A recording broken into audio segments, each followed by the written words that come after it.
Good morning, everyone. Thanks for joining us. And I am very thankful that Skap Attack had the energy to be back here this morning after I don't know how long you went last night. I'm not going to give FYF any of my viewership, so I did not tune in. I'm sorry. But I did look and see that it was still going for hours. How was that? Yeah, I didn't even know if you knew, or we didn't talk about it. I didn't mention it or anything like that. Yeah, it was just to recap, I guess, for your viewers or anyone that might be aware of who I am on your platform. Yeah, it all started 2 nights ago when Kwame Brown did a live stream for 55 minutes on his platform, and his video reaction was called "Skap Attack Destroys Gilbert Arenas" in the Kobe Bryant LeBron James debate. So that was a video I had made about 2 weeks ago in response to some idiocy that Gilbert Arenas was spouting on his platform. And Kwame Brown highlighted the video, talked about it. And I went into the comments then later that night and commented to Kwame, just thanking him for giving me the shout outs and playing the video and so forth. It was like a 2-sentence comment just to Kwame Brown thanking him. Later that night, then, like 3 hours after I posted that comment, Gilbert Arenas came into that comment thread and started adding me in that comment thread. So then he and I went back and forth for basically all like 3 hours into the late night for me. He's on the West Coast, but till like 2-3 a.m. we're messaging these paragraphs back and forth. The next morning I wake up, there's like 2 more paragraphs from him. So I continue to respond back and forth. And then sometime in the afternoon, you mentioned FYF, Lamont over there got a hold of my cell phone number from Dart of MJFB that we're on AOH, you and I together on Sundays. So Lamont texted me and essentially was, Gilbert wants to continue the debate with you, just you and him, one-on-one on my platform tonight at 4 West Coast time. So it was 7 o'clock my time when I got on there, since I'm on the East. But it was Gil versus myself and Lamont moderating, which you know how that kind of goes. Basically 2-on-1. It was me versus Gil versus Lamont, essentially. But it was fine. It was all good. It was a great time, great experience.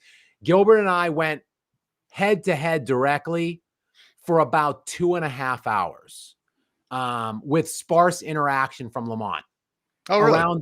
Around the 2:30 mark, he started bringing one caller in at a time to either to ask one of us a question for about another hour, which turned into me and Gil still kind of just debating each other. And then around the 3.5 or 4 hour mark, Lamont brought in like 6, 7, 8 people, and it just all hell broke loose. Yeah, I saw that, and I tuned out immediately. I was like, "Oh, poor Skap," but he signed up for it. Yeah, so it was all good until probably like 3.5 hours. Then when all the people got on, it got pretty insane. I only made it 5 hours. So I dropped off at midnight. Okay. I dropped off at midnight my time. And then I took my dog out for a walk. When I got back, it was still going because my wife had been watching it on the TV. So it was still on. So I think it went overall about 6 hours and 10 or 15 minutes. But yeah, it devolved quickly when it became more than one, or me and one other person with Gil. It peaked. The insanity peaked when Kwame Brown came on as well. So Kwame and Gil, then it turned into this Kwame Gil fight where Kwame was accusing Gil of all these things, delegitimizing him, talking shit on him, blah blah blah. Gil screaming at Kwame. Someone accuses someone of being at Diddy parties. There's the sexuality of each is called out by the other. It was a crazy. The mayhem ensued when Kwame came on, and that's kind of when I segued to get off of the platform at that point. But I graciously, I think, bowed out. Thanked everybody who was a part of it, and it was, it was fun. I'll do something. I don't know. I'm not very well versed in this YouTube thing and lives and videos and editing and stuff. Like I barely can edit my own videos, but I want to show my comment, my direct interaction with Gilbert in some way. So I'll probably somehow cut it up in a reaction video where maybe I'll kind of make some comments in between it. So I'll be putting that out sometime in the next week. I'll make maybe a couple, like 4 or 5 20-minute episodes, because even 2.5 hours is pretty daunting to sit through and watch, I would think, but let alone 6 hours. Yeah, and then trying to edit 6 hours of footage. Ugh. Right. Oh man. Yeah. So yeah, it was a crazy night, but I committed to be on with you today, AOH. So I was not going to cancel our engagement, even though I did not shower yet, and I still have the same t-shirt on that I wore on that. So if people did see that and they're on here and they're like, yo, did Skap just sleep in his office area where he's filming this? Pretty much. Like I pretty much just got up and just hopped back on with you now. That's Skap's dedication, everyone. Let's give Skap a shout out for his dedication. Thank you, guys. Thank you. And speaking of dedication, I'm going to acknowledge some people that are tuning in early. Trey was in first with Thunder, talking about the Thunder and their 13 straight wins, longest win streak in team history. It's a young history, but sure, I'll give it to you. Relenter, well, no way. I don't know what that means. Friend of yours, I assume. Actually, there's so many comments in here. I should have done this earlier. Sorry, guys. I am not actually going to be able to read all these, but I will read some super thanks that are coming in. CZK, is that check money? Hi, AOH. Please tell Skap I hate that clip he often uses where AD and LeBron are nearly kissing each other. Is that the one where AD's eyes get all big and they rub foreheads? I fucking hate that clip. Yeah, I actually love that clip, which is why I use it all the time. It was, for those of you that don't know, the origins of that clip was at the end of a play-in championship game against if we're calling it that, whatever. The play-in tournament thing last year that they won when they beat Indiana in the final game. Oh, I remember. That was that little nauseating near makeout exchange was. I know what it's from that game. So I use that a lot. Yeah. Ugh. Uncut applauds you for dealing with that morality. I guess. Did you get a piece of that? I'm sure there were a lot of super chats coming through. No, I didn't. I got nothing. I got nothing for that.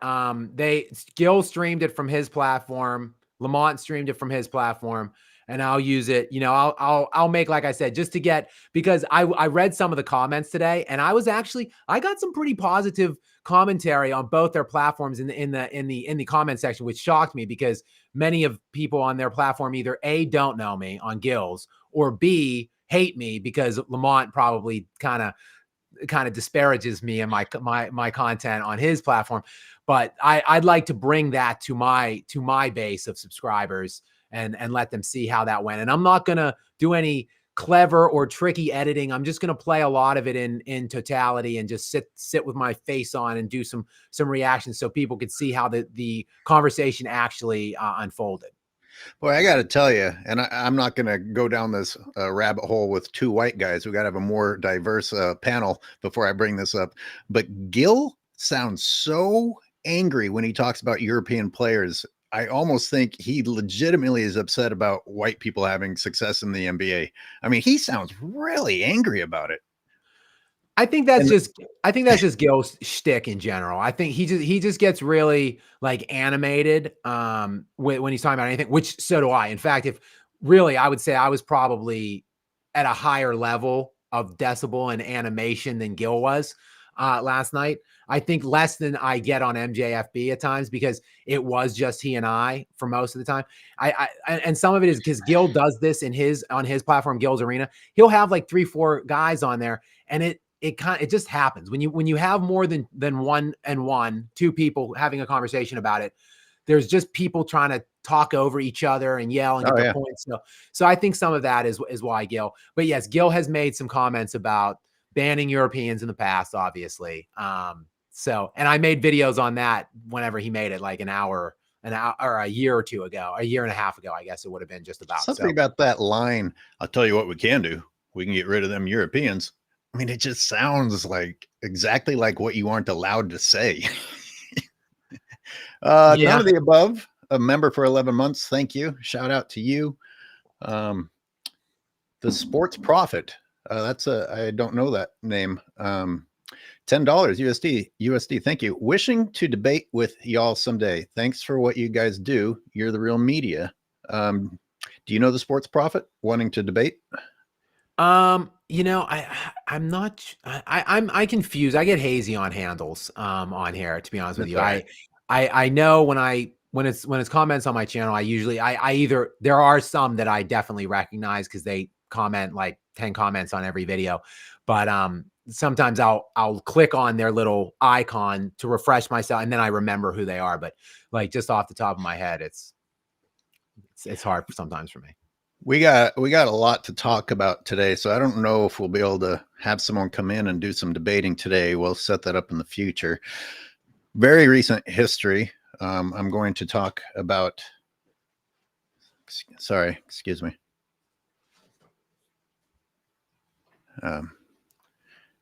Little intrusion there. Embiid having Curry shoot in his face last night, and 6'9" Trace dunking on the gigantic Embiid, and the Sixers getting beaten by 30 by the struggling Warriors. And sadly, as a Bay Area guy, I can't even get excited about it because this is the way that the NBA is now. You can't make anything out of anything. The next game, not only might the Sixers beat the Warriors, they might beat them by 30. Like, none of it really means anything. But I got to tell you, a team with the salary going out to players that the Sixers are paying shouldn't be losing by 30 to the Warriors. Yeah, I mean, I'm not a big fan of Embiid. When Embiid came into the NBA, I was a big fan. Even people will make fun of him for when he was crying and walking off after they lost on that buzzer beater to Kawhi Leonard and Toronto in the Eastern Conference semis when the Raptors went on to win the title that year. I don't mind. I didn't mind that. It's his shtick now that's carried on after, like from when he was a young player. I was okay with him. And from a skill standpoint, he's the guy at his size and weight and so forth. If he could ever stay healthy, he has incredible skill level. But he never can play a full season. He can never stay healthy. And now where he was so passionate about winning then that it brought him to tears. Now he just basically jokes about losing, doesn't really seem to care at all. He's like a side character now, like some kind of a cartoon version of himself. I mean, it just goes on. He verbally attacks and gets in the face of a reporter in the locker room earlier in the season, needs to be separated. He got kicked out of a game a few days ago for like intimidatingly getting in the face of a female official. Yeah. And like this guy's making, like, he's committed 500. He has 500 million. He's made over $500 million in his NBA career. He's just turned 30. I'm pretty sure he's either about to turn 30 or he just did. And he's already like 50%. Has he played 50% of his career? Not if you factor in the first season he sat out so not even 50%. It's lingering right around half AOH, to be honest with you. So to be the fourth, he's the third or fourth highest paid player. It's LeBron James in terms of net NBA earnings on the court. LeBron James, Steph Curry. I'm pretty sure it's then Kevin Durant, then Joel Embiid. That's the list. Joel Embiid is the fourth highest paid player ever to play barely half the games. And, oh, by the way, never even get to a conference championship game. Not once, not even the conference championship game. I'm not talking about winning titles, getting to the NBA finals. Get past the second round as you're the fourth highest paid player ever. And 30, you've been in the league like 9-10 years. So I'm not a big fan of Joel Embiid. So you're not, if you're barking up the tree. No, it's just recent history. But you did have you did sort of have some decent expectations for them, didn't you? I'm trying to remember your early season predictions. Yeah, I said if, and again, this was a monumental if, because I preface the statement in the video with the fact that more than likely these guys aren't even going to be on the floor by playoff time, because not only does Joel Embiid have that history of injury, which we've just laid out, but Paul George also, like that. Yeah. Like if you look at his recent history, the last couple, like he's like 60 games a year essentially. And Yeah. if you remember, he hyperextended his knee in preseason. He missed the first couple like weeks of the season. They're barely on the floor together. Yep. The three of them because then Maxey got hurt. But yes, I thought if they all were healthy in the playoffs, I thought that this is maybe more of a commentary on the Eastern Conference as a whole than them. I thought that maybe they might pose the best impediment to the Boston Celtics. Now, the Knicks were being talked about at that time, obviously, and I did not see the Cleveland Cavaliers coming. So, Sure. I did not see them being. They're 29-4, I think, right now. They're now on pace to win in that 72-73 game range. That's how good Cleveland's playing this year right now. So I didn't see that coming. They'll have the home court advantage over Boston. So maybe I still kind of would favor Boston in that series, though. We'll see what it is when we arrive to that point. But the Sixers are going nowhere. They'll be, again, it's going to be another year with Joel Embiid not getting. You talk about their health and whether they can be on the floor together. You've got to talk about mental health too, because half the reason they aren't on the floor is their mental health. These aren't real injuries. Maybe some of them are, but these aren't people that I would ever expect to overcome injuries or play through injuries or just have the fire in them. And they're getting paid too much. And you talked about Joel Embiid has now adopted the role, the moniker of, oh, I don't even care. It doesn't bother me because I don't care. It's this.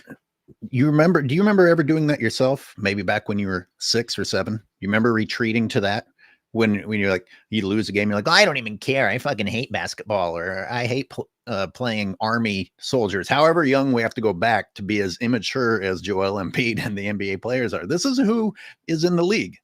This is why people are even younger generations are starting to tune this out. You need to see some adults on the screen every now and then. Yeah. And look, this is unfortunately, when you look at things with hindsight, it changes them, some in the good, some for the negative. I think the Joel Embiid's league MVP is going to be looked back at now in hindsight pity. As one, which we knew what it was at the time. I talked about it at the time that there was some insane narrative swirling around at the time that, oh, well, Joel Embiid's been so good the last 2 years. He hasn't been able to get over the MVP hump. And because if you remember, all NBA teams at that point were still, there was a positionality element to it. So like you could only have one center in all NBA, in the all NBA first team. So not only was Embiid finishing runner up to Jokic in MVP, he was second team all NBA because Jokic didn't play the same position. So there was just this totality of a commentary swirling around that year that, well, we can't really give Jokic 3 straight. And Embiid's been right there. So even though he's not better than Jokic, he hasn't been as impactful and as valuable to his team as Jokic, we'll just go ahead and give it to him. But now in hindsight, looking back on it, it looks even worse than it looked at the time because, of course, Jokic went on to win the title that year, and Embiid has just gotten precipitously worse since then, both on and off the court, both on the court and in his own mindset, and what you're talking about, and the histrionics and the whole, like, I don't really care what happens on the court, blah, blah, blah. Isn't everything shit. It's soft. Isn't that the same timeline that Perkins pulled his race card regarding the MVP voting that was completely unfounded? And I don't know that Perkins has that much power, but it's interesting. It seems like it probably heightened the level of what you just talked about. And like, we can't give Jokic 3 in a row, especially people talking about things like that. But it wasn't just Perkins. In defense of Perkins, which Kendrick Perkins now today goes on and praises Jokic and defends what's going on with the team and saying that the organization is failing him and stuff. So, but because it wasn't just Perkins at the time, there was did Mark Jackson say he didn't even include him on his docket? Perkins did infuse the race car. And what you're talking about, people, just to clear this up, Perkins went on national television on First Take and said that there were 3 MVPs that weren't top 10 in scoring in the last like 40 years. And he said it was Dirk Nowitzki, Steve Nash, and Nikola Jokic. Then he said, what do these 3 players have in common? I'll let you figure it out. Right. Inferring that the skin color was playing a factor. So that's what AOH is alluding to. But also during that time, you had Stephen A. Smith was also on First Take, and he was not pulling any race elements or anything like that, but he was playing the it's Joel Embiid's time card. Like he deserves this. Like he's been this close, and historically speaking, the ramifications of giving Jokic a 3rd straight doesn't really look good because at the time Jokic didn't even have a title. He won that year. So it was just a combination of elements. And look, the MVP, we can talk about the MVP right now and where it's heading if you want at some point during this show. The best player or the most deserving player or the most valuable player, like they don't always win. Like it wasn't just that year. You could go back. I could go back on a journey of the last like 30 or 40 league MVPs and probably at least a third or quarter of them, a quarter at least, probably it should have been somebody else. So but I think the Embiid one is going to age really bad compared to some of the other ones. Kenny Smith, who continues to just have worse and worse takes. I heard him last night on Inside the NBA say that Ja Morant almost won MVP once in the past. When did he almost win MVP? So I guess I don't know the exact year. I don't know what he finished in year-end rank for MVP. Ja Morant has 1 All-NBA first team under his belt. So it was maybe 3-ish years ago. I could go back and we can go back and see what the exact year was. He probably did finish top 5 in league MVP, I would imagine. Well, that's a long way from almost winning it. I'm sorry. Oh, sure. Yeah. Oh, yeah. No, I wouldn't say, and look, John Morant is a great player, but like he's missed, I think he's played like 20 games this year and they've played like 35. And Memphis is like in the top. They're either the 2 or the 3 seed with him missing like 15 games. And their net differential right now is amongst the 4 best in the league. Like they have the Memphis Grizzlies at last I checked, which was like 2 games ago, had a better net differential than Boston. So like that's how good Memphis is playing, despite missing Morant for like 15. Well, this is the problem. Don't they go on winning streaks when Morant isn't playing? They typically perform pretty well without Morant. And I mean, you can even make a case that he's not. I mean, you can certainly make a case that he's not the most valuable player to that team, even though his statistics. Anyway, my goal wasn't to crap on Morant. My goal was to say that Kenny Smith seems to be saying more and more questionable things. I got to get through him. Kenny Smith's an idiot. He's becoming a bigger idiot, though. He went on national television right around the beginning of the season and stipulated that LeBron James was the best player. Second best player in the NBA right now. Like he said that Giannis Antetokounmpo was the best player, which I would have Jokic. But if you want to argue me on Giannis, I think those are the only 2 names that I would be accepting of is Giannis or Jokic.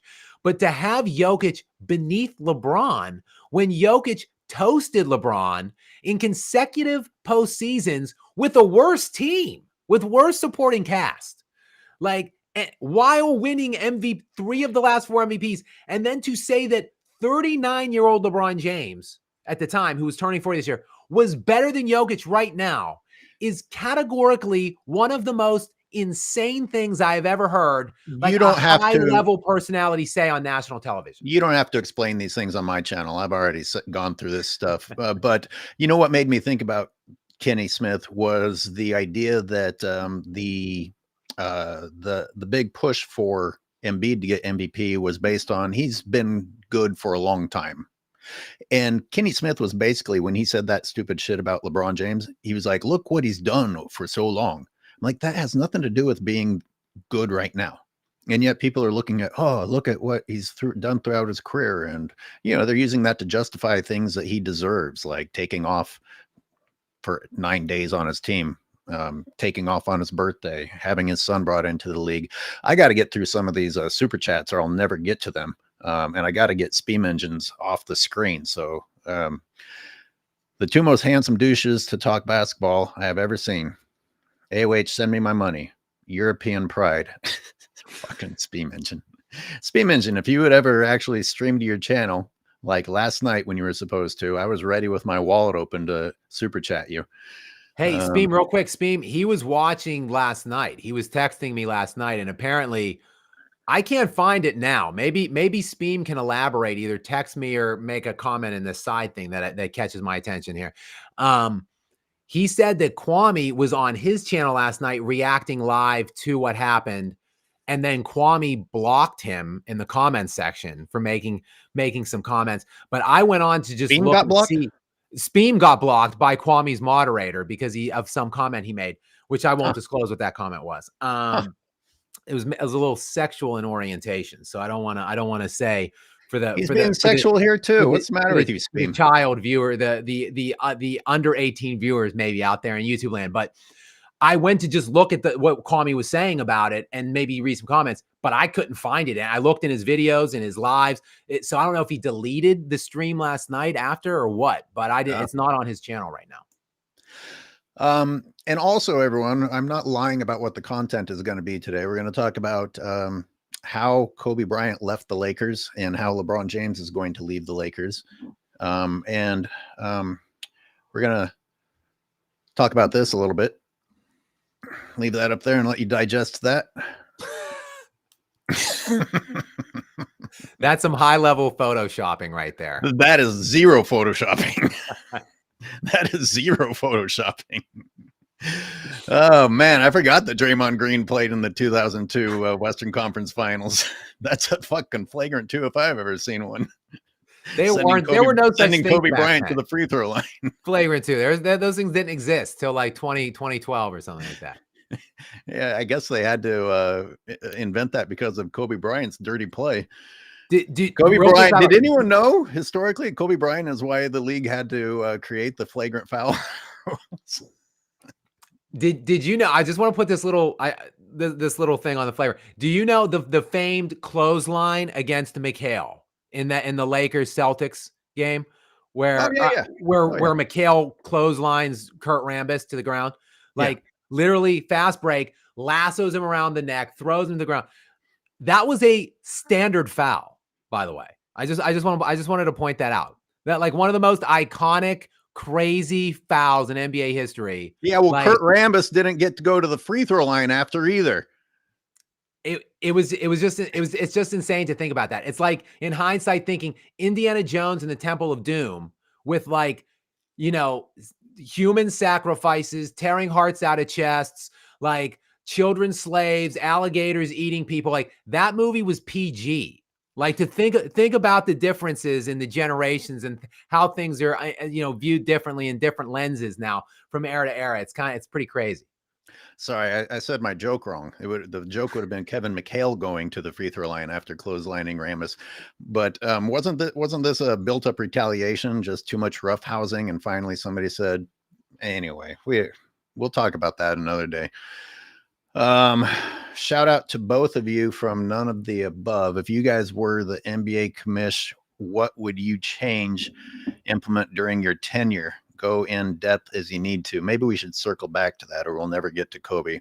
I will tell you right now, I would never accept the job. I don't think the NBA's savable. I could do it. Skap Attack for president of the NBA. We could circle back and talk about Skap Attack's instrumental decision-making process that would turn the NBA around after we talk about Kobe. Okay. So, all right. So you have a plan. I have a plan. All right. I mean, we're just talking about generation after generation after generation of spoiled brats playing in there. I don't know if you can discipline them at that point.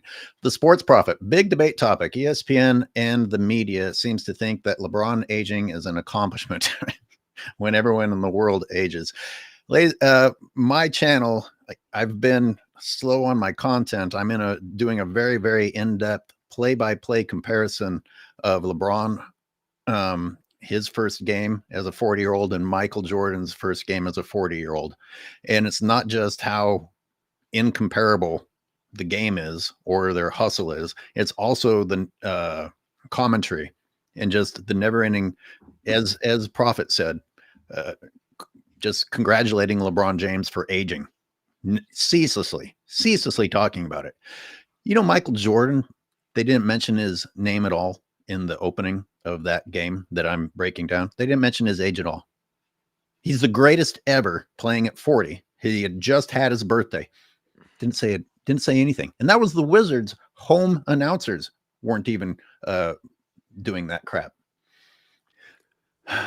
AOH, I just want to say something real quick about that. So I don't understand how LeBron, like, it's such a hypocritical element and a talking point that you cannot win. And I know that you understand this, but it is a winless topic. Like, it is such a cleverly crafted narrative by the LeBron team that basically puts forth this whole age narrative. And then, well, look at what LeBron James is doing at this stage of his career at this age. But then when he has lousy games and he's posting a terrible on-off, by the way, this year, the Lakers this is unequivocally worse when he's on the floor versus off. But then people say, oh, but he's 40. Oh, how could you criticize this guy because he's old? Well, then why do I have to hear about how old he is every 5 seconds about how great he's playing at this age? If he's supposedly the greatest player ever, and a large portion of his case to being that is based on longevity and how well he's playing into advanced stages of age, then why can't we criticize the way he's playing at certain ages then? I don't understand. I always ask people to try and imagine that you're at a pickup court and my 50-year-old ass hobbles out there and you pick me up on your team. And if I have a bad game and I don't play well, the narrative is, yeah, but think about how old I am. It doesn't matter. Hey, I did pretty damn well for my age, right? You guys didn't win, but look how old I am. Like, is anyone out there going to be like, oh yeah, great point, I'll get you next game too? No. By the way, I don't suck. I'm actually killing it. Also, by the way, that's hyperbolic, right? You're not actually 50, are you? I am. Are you really?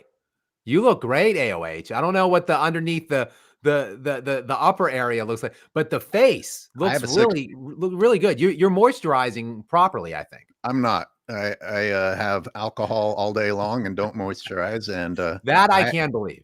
I have a 6-pack though. Relenter, y'all got to get Uncut Hoops on streams like this. Well, I think he's here now. I don't think his style is calling in, but we'll keep encouraging him. Oh, here he is, as a matter of fact. Perkins 100% swayed the narrative and focus of that MVP. Yeah, I don't want to talk about that anymore. Jesus, Steam Engine blowing us up because I made that joke about all the smoke. That's all you said? I was more Speem asking about the stream. Like, did Kwame Brown do that on his platform? Because I don't see anything about last night's exchange on Kwame's channel. So I don't know if he deleted it afterwards. It got pretty heated in the FYF platform when he came on between he and Gil. So there was a lot of shit being said in there. So I like I said, I wanted to kind of get my way out of there. But to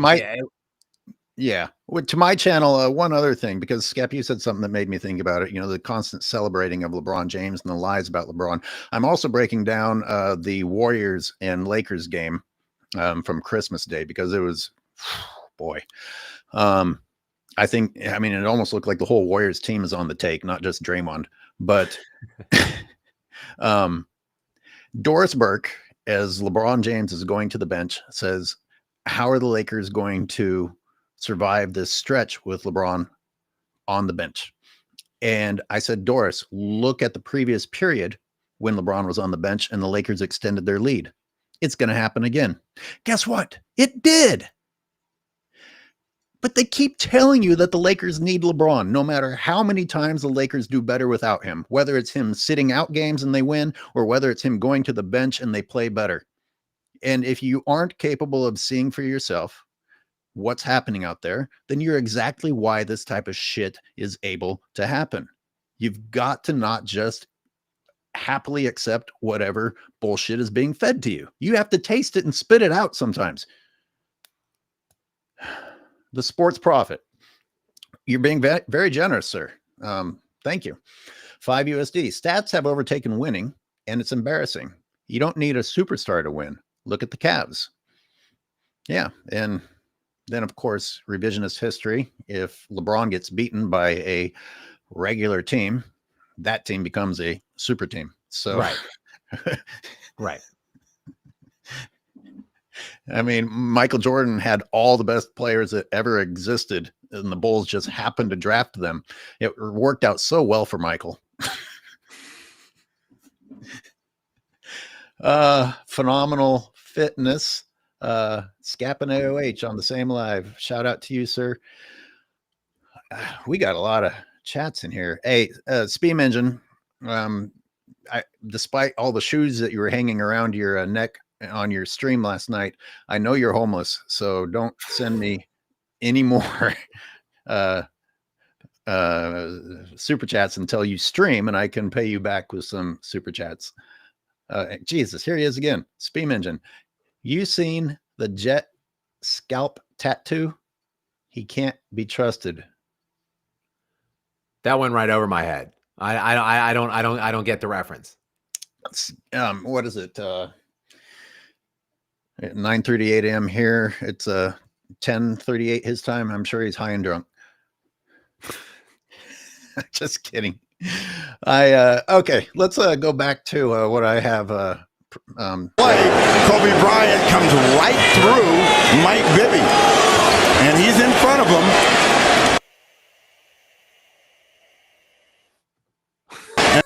Jesus.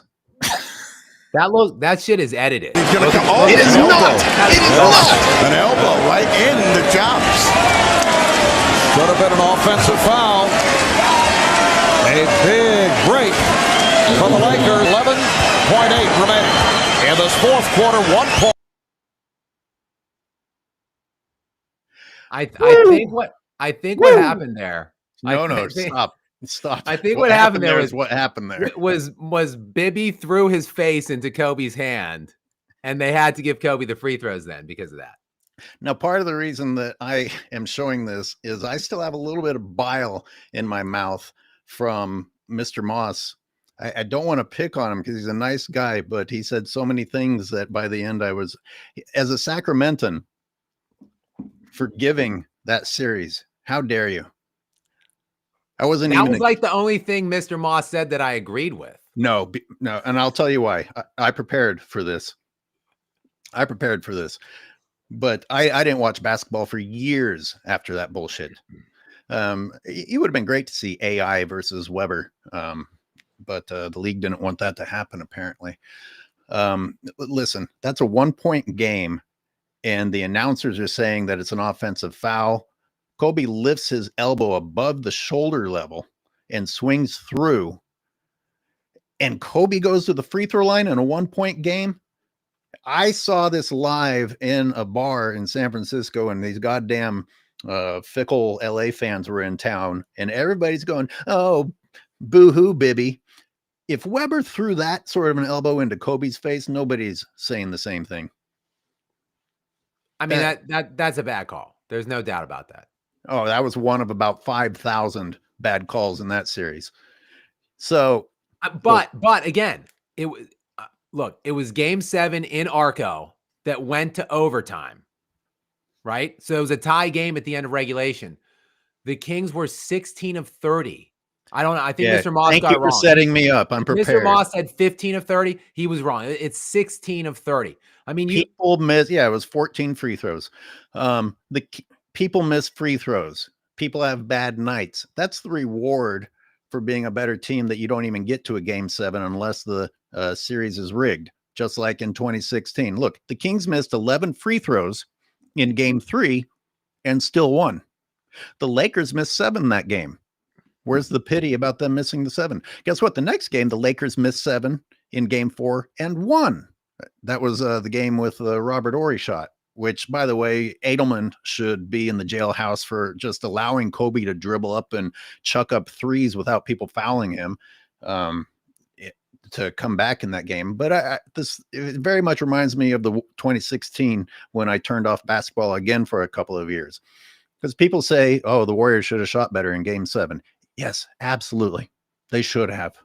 However, there should not have even been a game 7. Bad games happen, especially when mentally you've been compromised by the refs showing you that you aren't allowed to win. I mean, people talk about Steph Curry not being a good defender. He was in foul trouble immediately based on phantom fouls. Your reward for being the better team is not to have to be in a situation like that. Clay and Steph shot badly.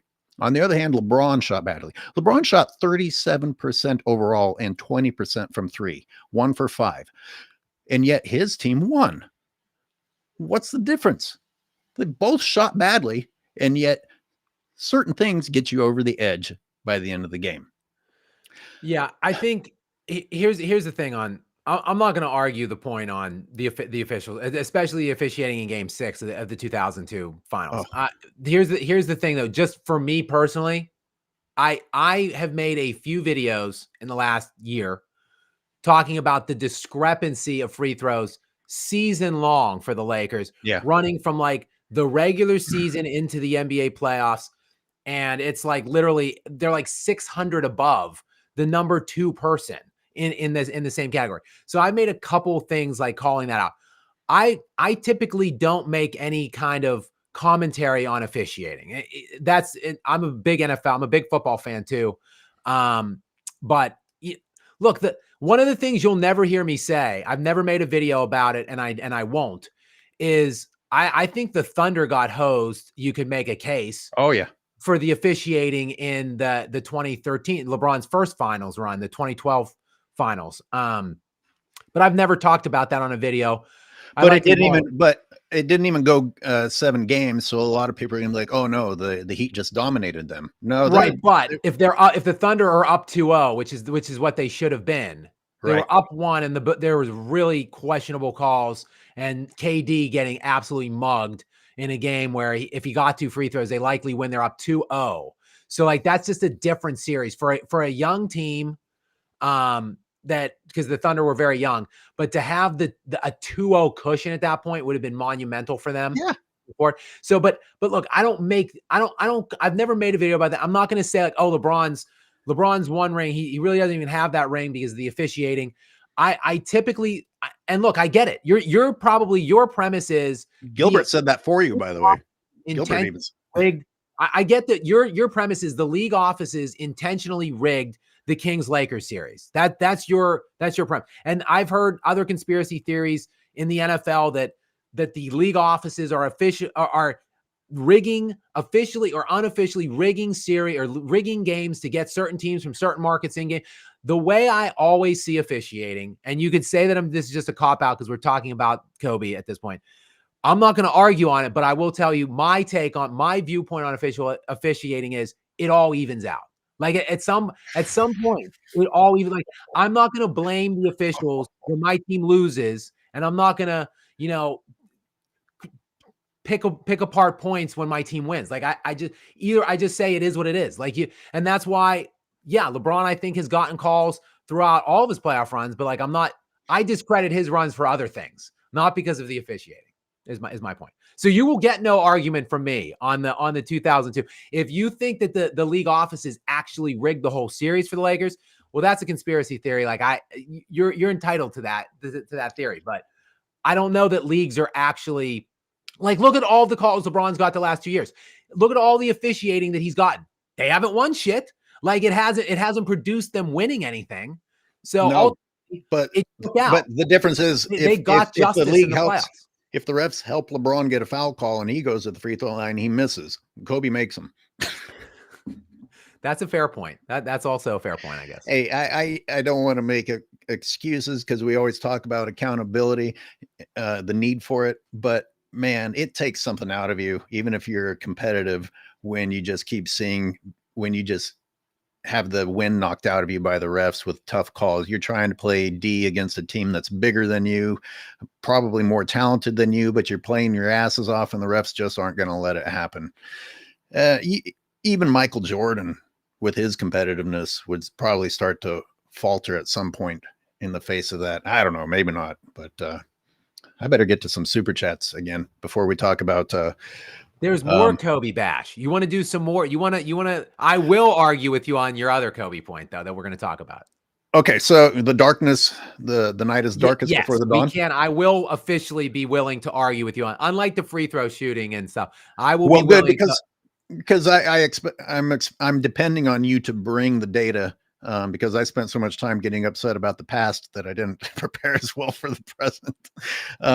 But what we're going to talk about is the end of Kobe's career, and him having a farewell tour on a max contract, and how the Lakers were after that versus what, I was going to say how LeBron is going to leave the Lakers, but LeBron's like kind of constantly gutting them the entire time that he's there.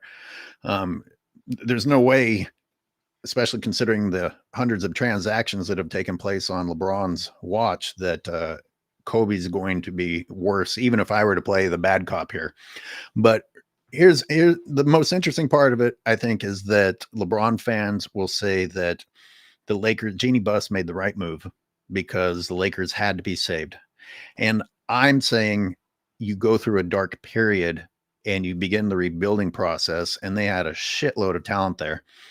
And right when maybe that you were about to harvest a crop that you had planted, you just plowed the field again and brought in LeBron instead of actually reaping the benefits of, planting your seeds.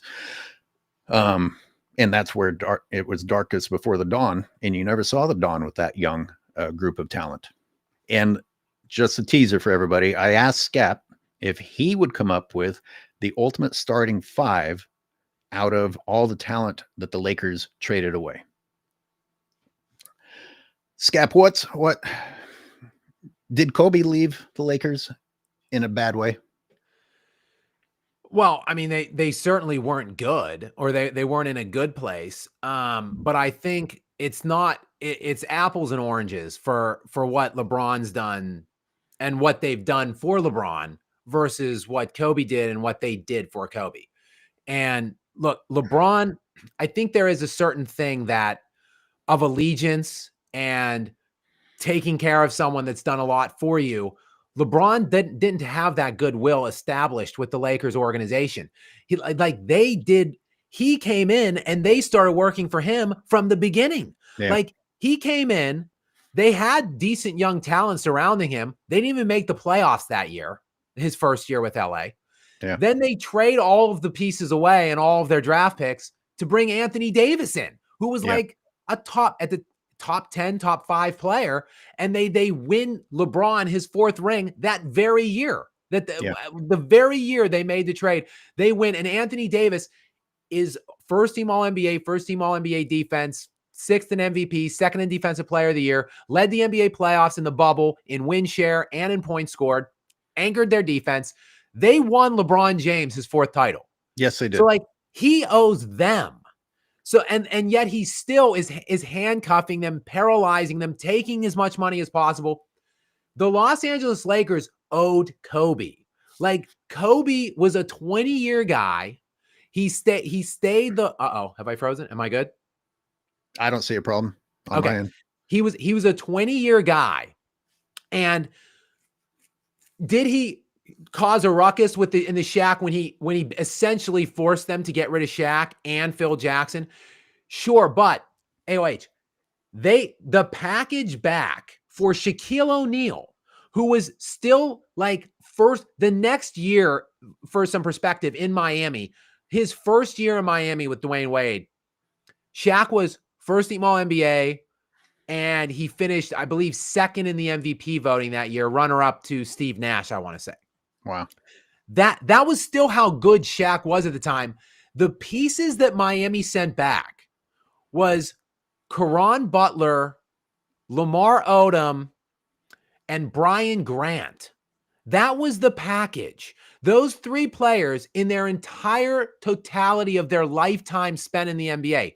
before Kobe, with Kobe, after Kobe, cumulatively combined for 0 total All-Star appearances. I'm sorry, Caron Butler made 2. He made 2 later in his career. So 2 total. That was the but he wasn't that when Miami traded him to LA. That was the package. So Kobe in his prime. So Kobe was the best player in the NBA at that time. He was like 26. He was peaking, ascending. Like that was the time that Kobe should have been winning championships, contending for championships, winning more championships. He led the league in scoring twice. He was first team All-NBA defense while he was leading the NBA in scoring. And his roster was comprised of Smush Parker, Kwame Brown, Chris Mim, Brian Cook. Like these are the players that he was playing with at that time. The Lakers destroyed 2 absolute prime time years of Kobe Bryant with garbage moves, a terrible trade. But you yourself said they didn't really have much choice. Kobe needed. They could have got a better package than those 3 guys, though. You have to make a better deal than that. Odom was supposed to have been the man, and Lamar Odom in a 13, 14-year career never made a single All-Star team, never made a single All-NBA, never got a single All-NBA defense. When the Lakers were good and winning championships, he was their 6th man. So he did win 6th man of the year. So basically, you're telling me that the 6th man of the team was supposed to be the second best player on that squad. They were starting Smush Parker and Chris Mim. Chris Mim was their starting 5. Smush Parker was their starting point. When Kobe Bryant was literally having a legendary, historic season, 35 points per game in 80 games, in a 96 point per game season, 40 points for a month, 81 in a game, 63 against Dallas through 3, outscored their whole team. 4 straight 50-point games. In that low-ass scoring dead ball era, Kobe Bryant scored 50 in 4 consecutive games. That team had no shot. And yes, was Kobe pissed and aggravated and annoyed? Did he say at points he wanted to be traded? Yes. Did he leave? No. He stayed. He stayed through that shit. He weathered the storm. He took a pretty serviceable fringe all-star at the time in Pau Gasol. Pau Gasol was not an elite superstar when he came in year 7. It wasn't like he was a first or second year player. Year 7, Pau Gasol made 1 all-star appearance ever. No All-NBAs, won no playoff games, came to LA with Kobe on that team primarily, and then they went to 3 straight, won 2 more. Like Kobe did that for them. Even despite wasting 2 of probably his best, 2005, 2006 was his best individual year. He lost in the first round. He had no shot. So even despite the Lakers flushing Kobe's prime down the toilet, he stays with them. Then we get to the 2013 season, AOH, where Kobe's not out there recruiting players. He's not LeBron. He doesn't want these players to come. He might have wanted Chris Paul, but I don't think he wanted Steve Nash and Dwight Howard on that team in 2013. They get that team. It's an abomination from the get-go. Pau Gasol misses 35 games that year. Steve Nash misses 30 games. Dwight Howard's fresh off of back surgery from like a few months earlier. The team stinks. And on top of it, Phil Jackson wanted to come coach that team. And the Laker brass, which was comprised primarily at that point of little Jimmy Buss, Jerry's son, village idiot number 1, Jim Buss, and Jerry, I guess, who had ceded control of Jim to the time, they hire Mike D'Antoni, who is a complete fraud of a coach, in my opinion. He certainly should not have been given that roster specifically. Look at the way D'Antoni let the Lakers beat the Suns. Yes, he's a fraud. But my point here is Kobe Bryant. D'Antoni had no control over Kobe, and the roster was so bad, and D'Antoni just let it spiral precipitously out of control. Kobe Bryant literally sacrificed his career. He ended his career dragging that team in this era of load management, where players play barely 60 games, great players, where LeBron James made it his goal to play 82 this year and made it like not even a quarter of the season before missing. Kobe Bryant in his 17th season, that was that 2013 season.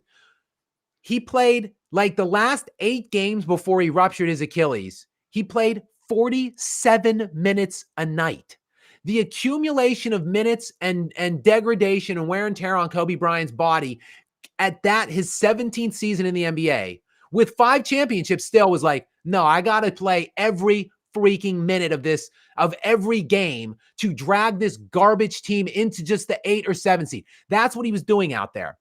And he blew his Achilles, and that ended his career. He played 6 games the next year, 35 the year after that, and then limped to the 60-game finale in his final season. So he was still playing. He was like the 2nd or 3rd best player in the NBA. Hell, arguably the best player still in the NBA in that year 17 when he popped the Achilles. That year was LeBron's 4th and final league MVP at the age of 28. Kobe averaged more points per game than MVP LeBron at 28 that year and scored more total points that year than 28-year-old MVP LeBron because he played more games in his 17th season. So Kobe sacrifices his career, ends his career, goes out on his shield, basically. And the Lakers then, what happened, gave him you're alluding to his big contract, the final big contract. Yeah. So, and I've talked a lot here, so I'll turn it back over to you once I tell you the timeline of the contract. He comes back probably too quickly from the Achilles rupture, plays just 6 games and gets hurt again for the season. It was in that offseason that they gave him the contract. So he had a two more year he had 2 years left. At the time, it was a $48 million total contract. 25 million for his second to last year and 23 million for his final season. So a $48 million contract in the offseason, but they didn't know, AOH. They didn't know, and he didn't know that he was totally cooked and washed. In his psychotic mind, Kobe's like, well, I'm still going to come back. I'm still going to come back and be me. Like, this is I'm sure it killed Kobe to retire. I'm sure it killed him. He did not want to. I guarantee he did not want to retire. His body made him retire. And hold on, one last point. When they gave him the big contract, so the 48 mil, when he was rehabbing from that second season-ending injury after the year after the Achilles, AOH, the lineup, they still had Gasol that year where Kobe played 6. That Gasol left in the offseason. Do you know what the team was when Kobe came back? That third year then after the Achilles, when he came back, Kobe played 35 games and missed the season again. He led the league led the team in scoring for the 35 that he played, 22 points per game. The next highest leading scorer on that team, Jordan Hill, with 12 points per game, was the second leading scorer on that team. His starters were like Jordan Hill, Wesley Johnson.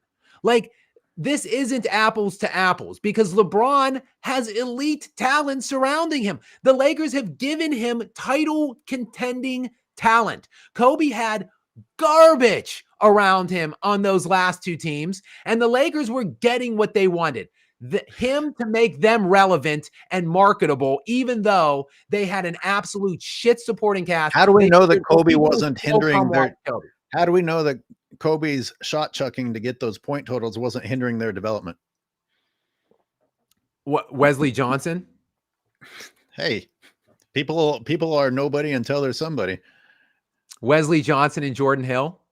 We can go look at the lineup. I feel like you're kind of selective with the names you choose off of those Laker rosters. we could look. You know what? I'll read you the whole lineup. You know, let's do that. I never, as you can tell, I'm a bit of a stat guy. Everyone knows I'm a stat. I typically know all this stuff off the top of my head, but I don't know the entire roster. So let's go look it up. What year? What year is this? Hang on, I think it might be. So he ruptured it in 20. Hang on, 1 second. It would be the year that he played 35 games. So it was 2014, 2015. We can read the entire lineup. And there are some doozies on here, let me tell you. But of course, they couldn't get anyone else because of his huge contracts. Well, they managed to get Anthony Davis and LeBron James on one team. Hey, can you explain the Lakers and how they're able to do the things that they do? And can you just explain the NBA trade rules now? Because I feel like every single day of the season is approaching the trade deadline when it comes to the Lakers. And even after the trade deadline passes, the Lakers are still in making moves. And in the summer, they're making moves. I mean, and then there's these like little bylaws inside of the trade rules that if it's an exchange of this sort, then it's allowed to happen after the deadline. And if the age of the player allows certain things to happen. I mean, are you a detailed guy to the extent that you actually fully understand all the trade rules in the NBA at the moment? Absolutely not. I'm fucking lost. If it benefits LeBron, they allow it to happen. That's about all I understand. Yeah, I mean, they made that little deal. I was expecting maybe even a bigger deal for them. I was hearing some smoke around De'Aaron Fox's name to the Lakers, so I was really hopeful that wasn't going to happen. Speaking again from the Sunday live stream, isn't it interesting how like a year ago the Kings had the Lakers number and it seemed like they were going to be on the rise, and now it's just wow, a whole different story this year. It's sad. Yeah, the Kings, I mean, they've got a lot of talent on that team. I think very highly of Sabonis, and I think very highly of Fox personally. So I'm surprised to see they're likely not going to make the playoffs. So that's a surprise to me. But AOH, real quick. Yes, go ahead. Let me read you the lineup because I got it up. Okay. This is the whole squad. So they give Kobe the big contract. He rehabs. He comes back, and this is the team he has to work with.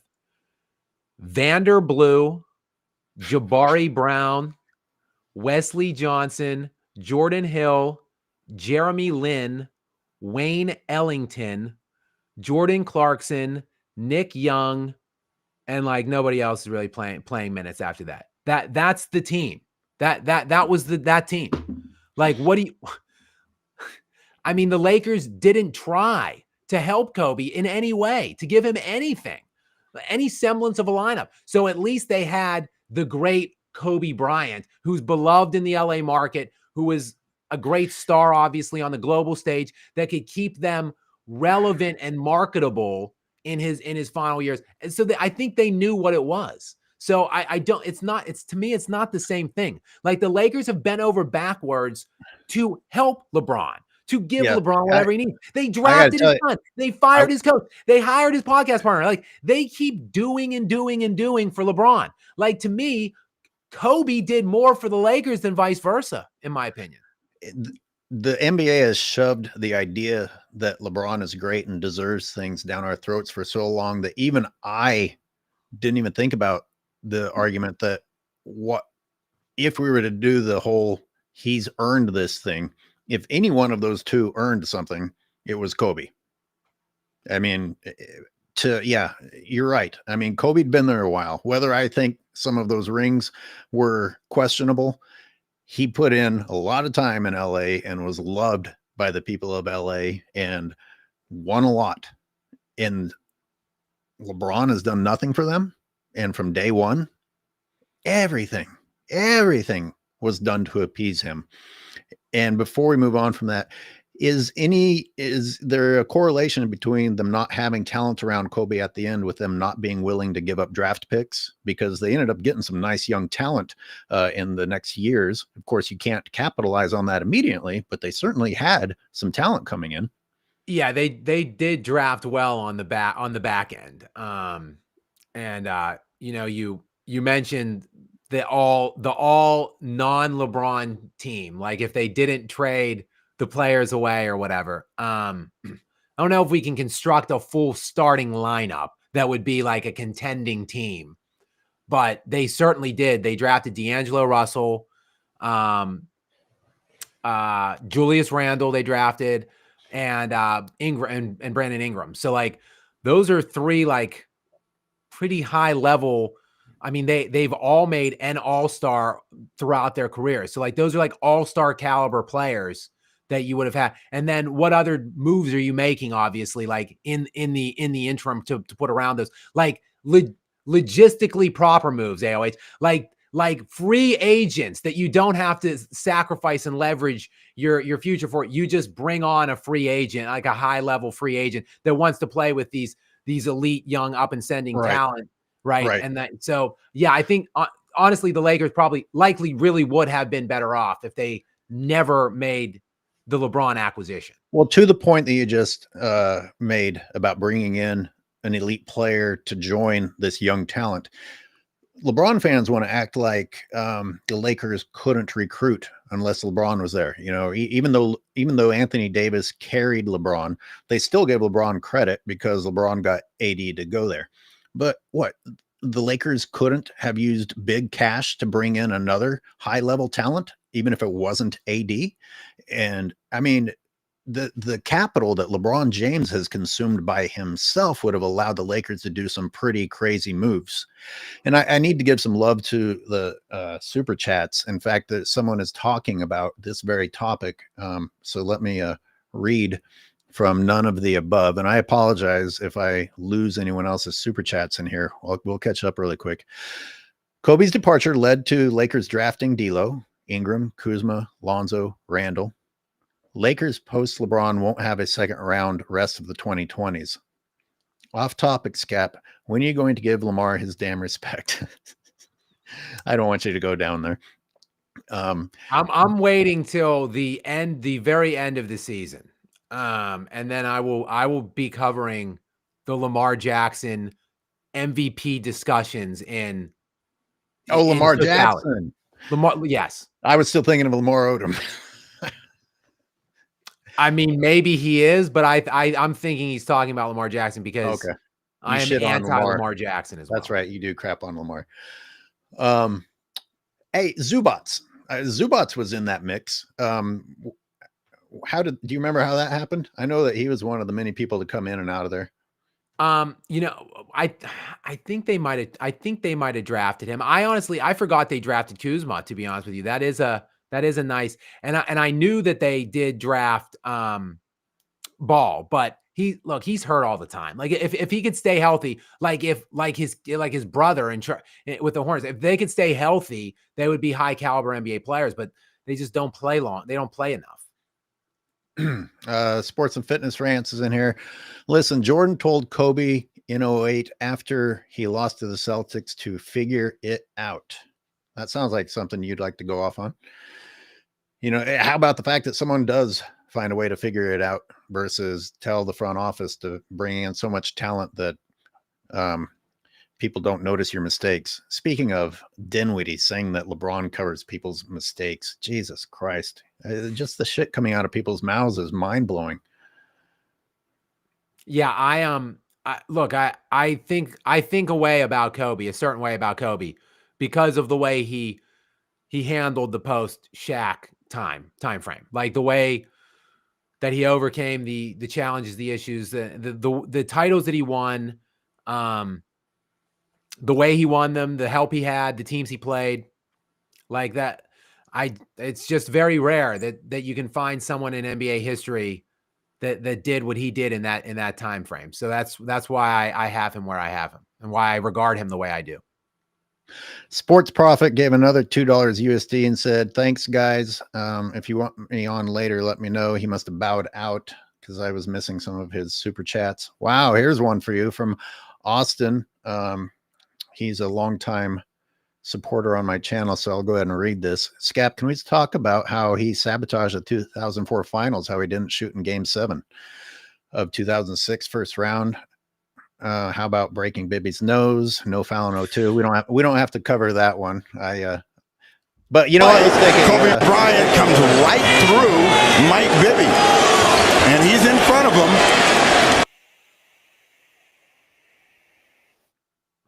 God damn. That is premeditated. He's going to come. Oh, an elbow. An elbow right in the top.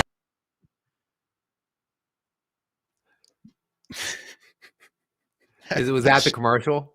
Yes, that was sponsored by me. Nice. To answer the super chat, and I addressed this last night in the panel with Gil, and I've talked about it often before. I don't claim that Kobe Bryant had a perfect career, and I certainly don't think that he's impeachable. Like you can find to me, the low point of his career was the 2004 finals for sure. I think the 2006, yeah, like the game 7, they were going to get absolutely obliterated in that game. They blew a 3-1 lead. Okay, it was a 7 seed playing a 2, I think, maybe an 8 seed playing a 1. That was in the post Shaq pre Gasol time frame where they were playing the Phoenix Suns, who won like 60 games that year. Still though, that's still a criticism of Kobe, that game. And even look, I even criticize him for the 2008 series against the Celtics.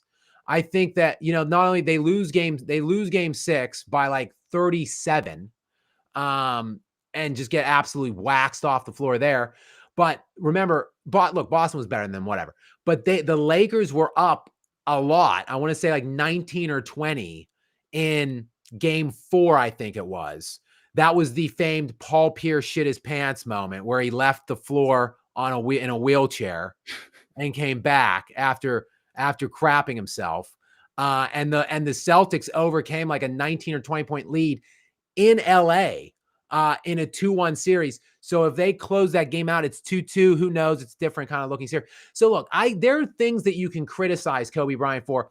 I'm not going to hide them or sidestep them because no one has a perfect resume except for one dude. There's only one guy ever that played at a professional level in the NBA that is perfect. That's why he's number 1.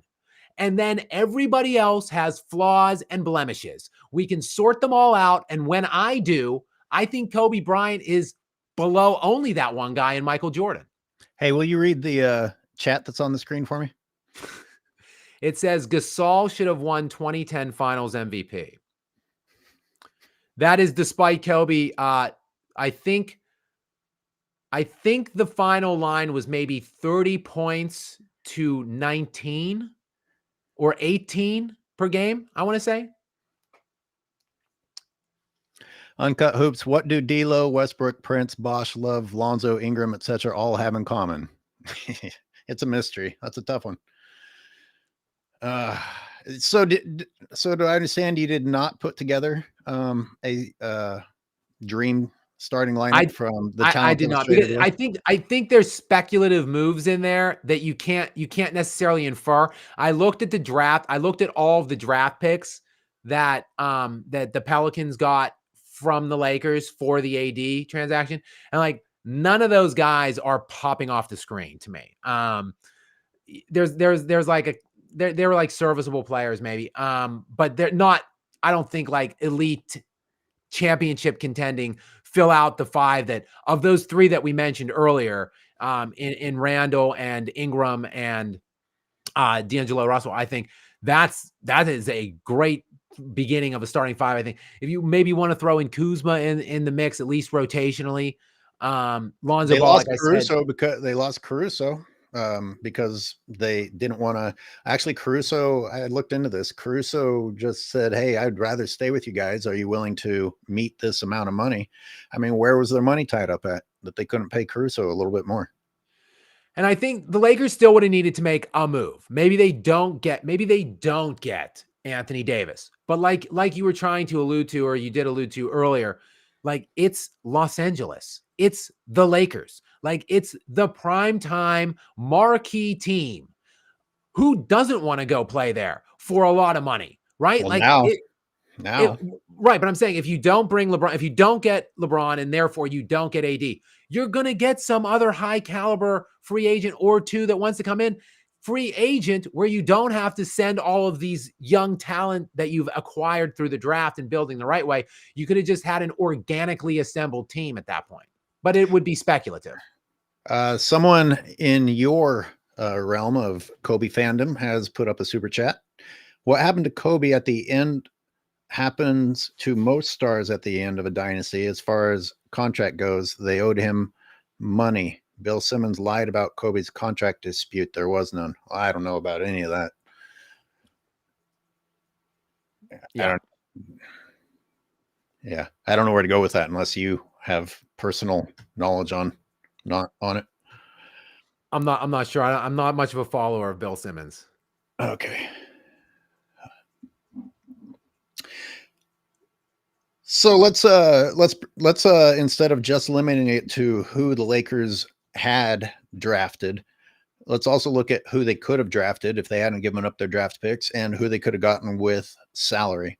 Wait, hang on real quick. AOH, I don't mean to interrupt. And Sure. I don't look at all these comments, but I did catch one by Barry Johnson asking me to explain what happened to LeBron in the 6 finals losses that he had if I'm going to talk about Kobe.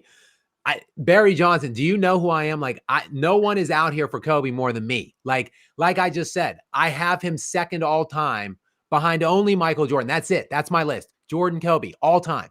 So I'm just acknowledging that Kobe's career wasn't perfect because no one's was. It's better than LeBron's, sure, which is why I have him substantially ahead of LeBron.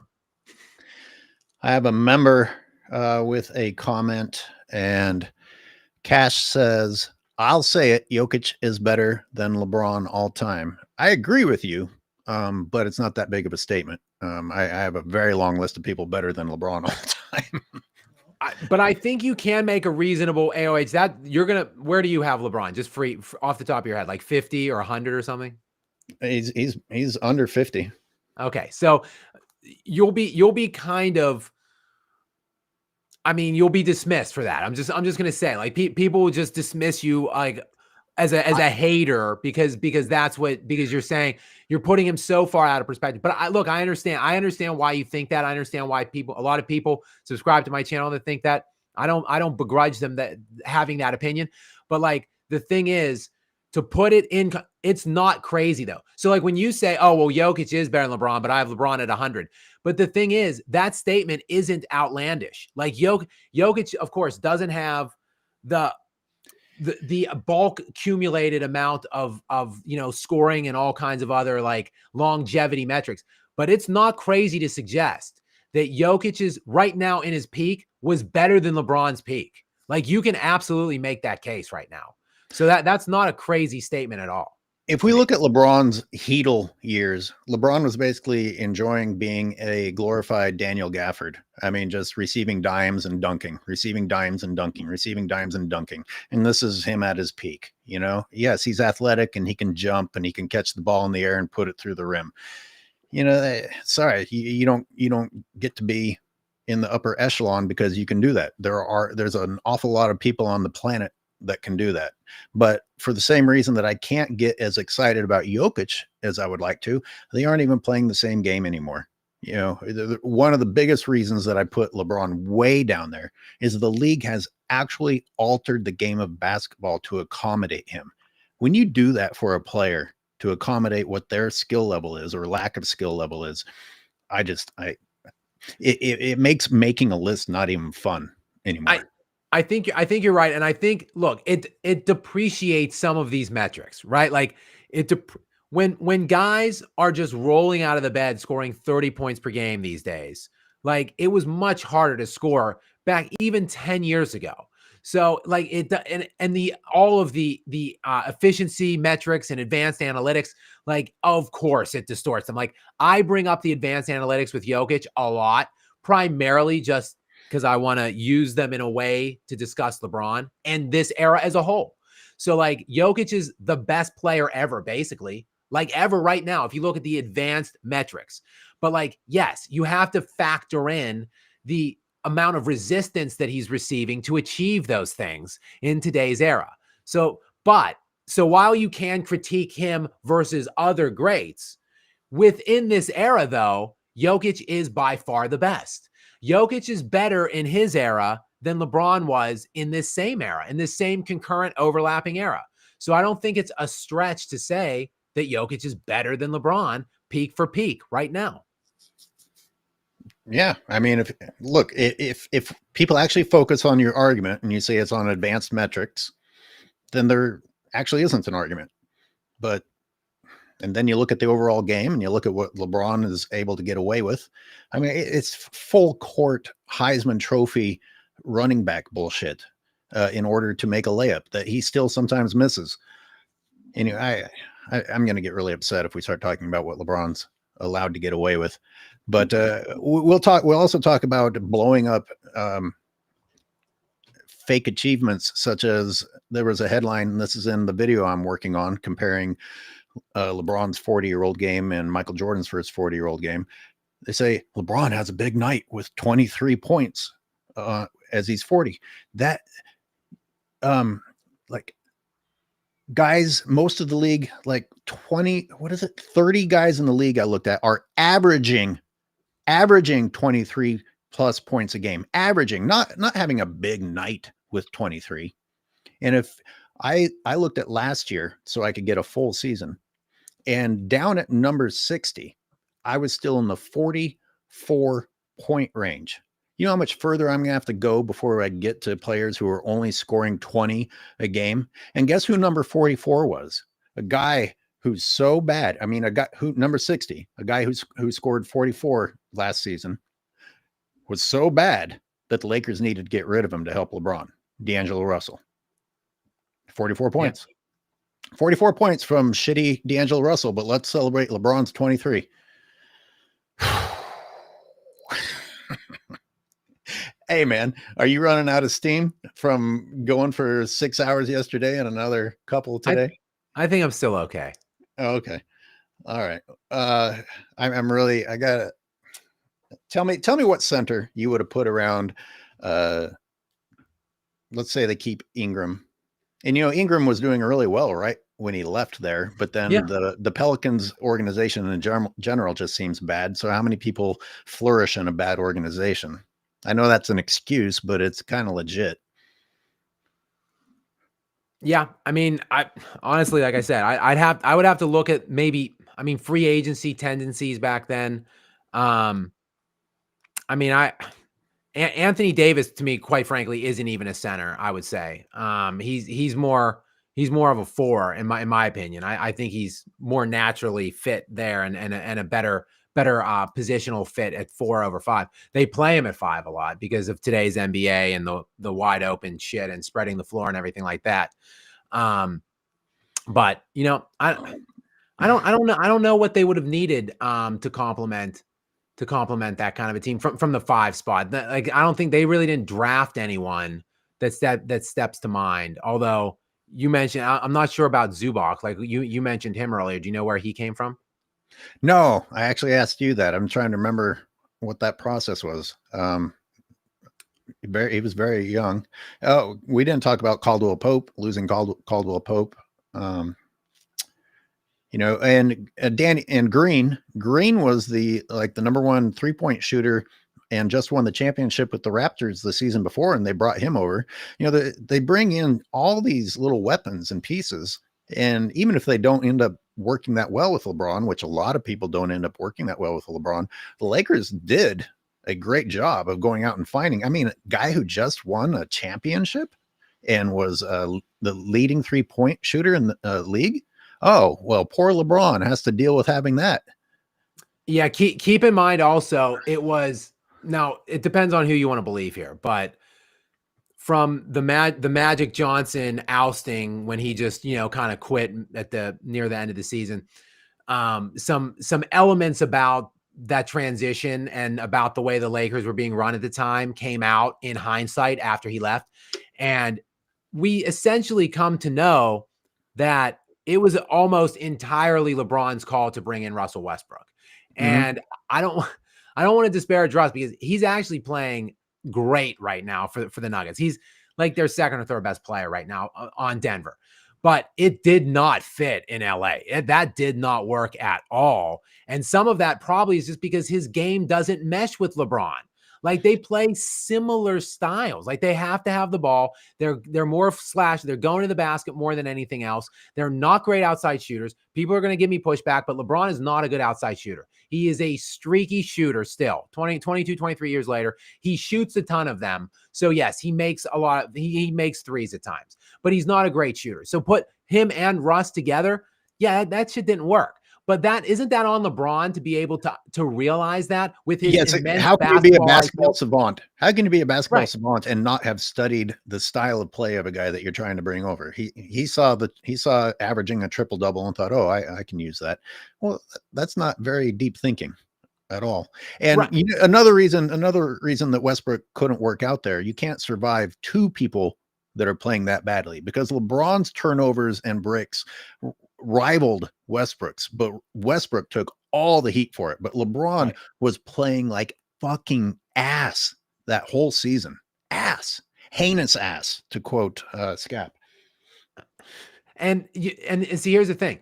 If he was your call, by the way, like if LeBron was the guy that made that decision, essentially, and it wasn't working, and even if you didn't identify that it couldn't work at the time, isn't it incumbent on you as like the greatest player ever with this high basketball IQ to freaking figure it out? And not bandy this guy around as a scapegoat. But wait, AOH, there's more, because the second part of that is not just that he wanted Russ, that they basically had a deal in framework for DeMar DeRozan instead. Oh. And they got instead of DeMar DeRozan, went with Russell Westbrook. And of course, DeRozan that next season had a great year. Like he was in like top, he was in like first team NBA footing for the first like quarter or half of that next season. So like if you just, now he doesn't play great defense, but if you just imagine DeMar DeRozan, who can score on his own and can shoot as well from the outside better, like I feel like that would have been a better, more logical fit. And remember, that was like the year after they won the title. So like that, like if you bring DeMar DeRozan onto a title team versus the way it imploded with Russell Westbrook, like, so we can go on and on with the decisions. And that's why I say it's speculative. Like some of it is the decisions that were made or weren't made because of LeBron James, though. So we don't really know what could have been if he wasn't there pulling the strings. I got to add that not only did LeBron not try to or do what was needed to figure out how to make Russ work, he didn't even support Russ. You know, you brought him in there and you just allowed him to get fed to the wolves. And and it was Russ Westbrook who was on the sideline trying to encourage LeBron and AD. He had to pretend to be the leader. And he played almost all the games that year. Like LeBron and AD were missing games sporadically throughout that whole season. And like Russ was the only one that was actually playing. And then somehow he's the problem. Now look, I don't want to make this a Jokic LeBron thing because we just talked about it, but like, look at what Nikola Jokic is doing with Russell Westbrook. Like Russell Westbrook looks better than Jamal Murray in the on-off minutes where they're reverse and playing. Like that is how good Nikola Jokic just figures it out. Like he just knows how to play seamlessly. Like he and Russell have an amazing symmetry going on right now on the court. It's actually beautiful to watch. Credit to Russell Westbrook for sure, because I'm painted as like a Russell Westbrook hater for some reason. I actually really like Russell Westbrook, and credit to Nikola Jokic for the two of them figuring it out, something LeBron obviously had no idea how to do. Yep. Let me catch up on some super chats. Cash, thank you. He says, thanks AOH and Skap, and thank you, Cash. God, the Prophet guy, I put one up on the screen and then I didn't read it, but he wanted to compare Duncan to Kobe's careers. And this one, Skap, please undress the fraud Gilbert Arenas that he scored 60 on Kobe. Gilbert say that? Gil did have 60 in a game against Kobe and the Lakers in Gil's like 2-3 year heyday, when he was the hibachi and he was an all-star. And I think he made one All-NBA second team. I don't think that really means anything in the Kobe scheme of things. Like, I really don't think that means too much. And real quick for the Prophet, I did see you put that Prophet comment up about Duncan and Kobe. I actually think very highly of Tim Duncan too. That came up also last night in my discussion with Gilbert and the panel. And actually Gil agreed and said he needs to rethink, because Gil doesn't have Duncan top 10 all time. So he said he needs to rethink based on our discussion. He needs to rethink that. I have Tim Duncan in my top 5. Actually, he's 4th on my all-time list. So people thinking like I'm not giving Duncan credit or whatever, you're off on that point. I don't have him above Kobe because I think Kobe was just arguably the best offensive player ever. I mean, I'd say it's Jordan, Wilt, and Kobe. That's it. And he's 9 All-NBA first-team defenses, and they won the same rings. It's a close call. It's a close conversation. But I give Kobe the edge on that. And Billy the Floyd agrees with you. Thank you for the super chat, Billy. He says Kobe nearly three-peated with one competent big man, and I'm sick of the never-ending debate of Jordan, LeBron. You should debate Jordan, Kobe. Well, I agree. I mean, that's one thing ESPN, I guess their whole thing is just keep LeBron in the news, and eventually people will think that you're supposed to be comparing him to Jordan because they really aren't comparable. And we also should not be saying that LeBron is 4-6. He's 3-6 at best, if you even want to count those three.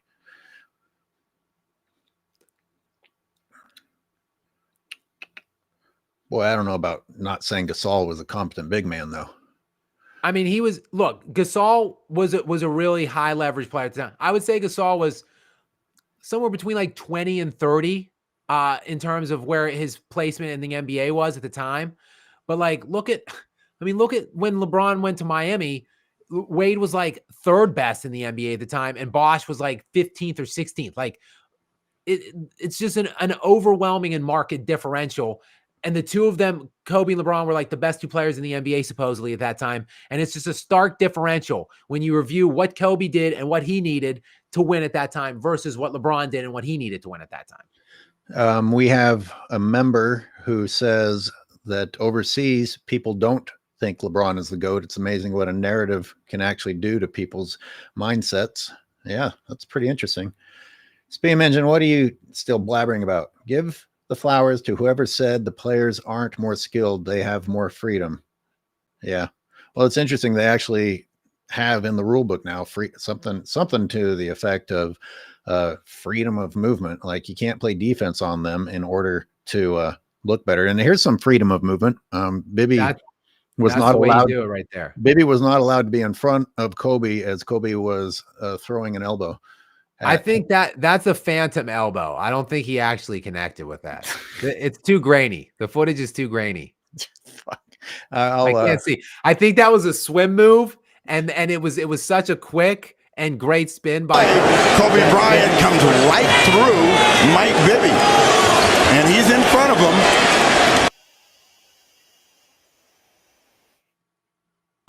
I mean that. Why is Bibby's face distorted? What's happening? He's going to come. Oh, an elbow. Yes. An elbow. That's his head. The job. That shit was digital. AOH, are you a Chappelle fan? Are you a Chappelle Show fan? Of course. That shit was digital. Whenever they're in the courtroom and yeah, that's what I'm saying. That is dog. I'm like Chappelle on the stand in that courtroom sketch right there. I mean, 2003 was before 1080. We weren't even up to 1080. We didn't get to 1080p until 2007. Exactly. Yeah. God, I don't know if AI upscaling can fix shit that's that bad. It would be amazing to be able to go back and upscale all the old games, because you want to talk about the NBA dying. If everybody had access to old NBA games that were upscaled, they wouldn't watch any new shit. Lakers drafted Zubats. Traded for Mike Muscala later. Thank you. Okay. That's good fact check there. I like that. Good, serious trip. Thank you for the super chat, sir. Sorry, Skap. Go ahead. Finish. No, I was just going to say Mike Muscala. That was a great trade. That's a household name. They also had drafted Josh Hart. Oh, I mean, maybe you could just collect the draft. Maybe you could. Maybe we could just lump all of the draft picks that they had if they didn't make any trades at all, and they would just be a perennial, like, top 4 seed in the West.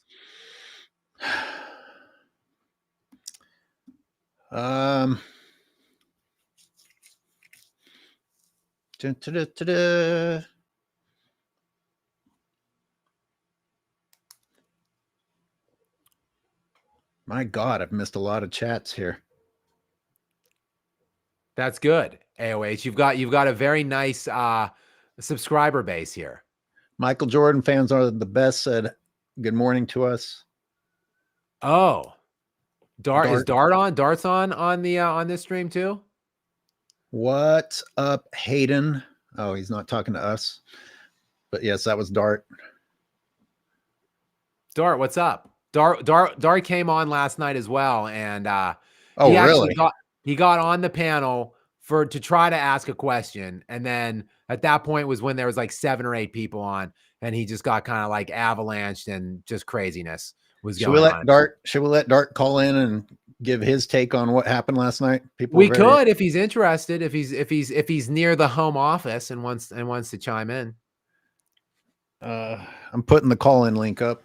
That call-in link is available to anyone except Steam Engine.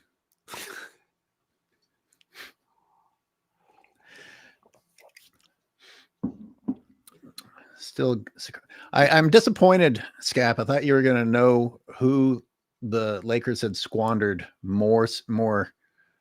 Yeah, I'm a little underprepared. AOH. Oh, you're muted, bro. Oh, did I mute hear me? Check, testing. You got me? Can you hear me?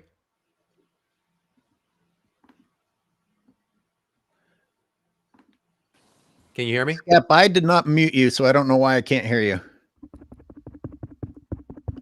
Check. Can you hear me, Skap? Dart? How about I can hear Dart. Yeah, he can hear me. Okay, I can hear Dart. Skap, I don't know what happened to you.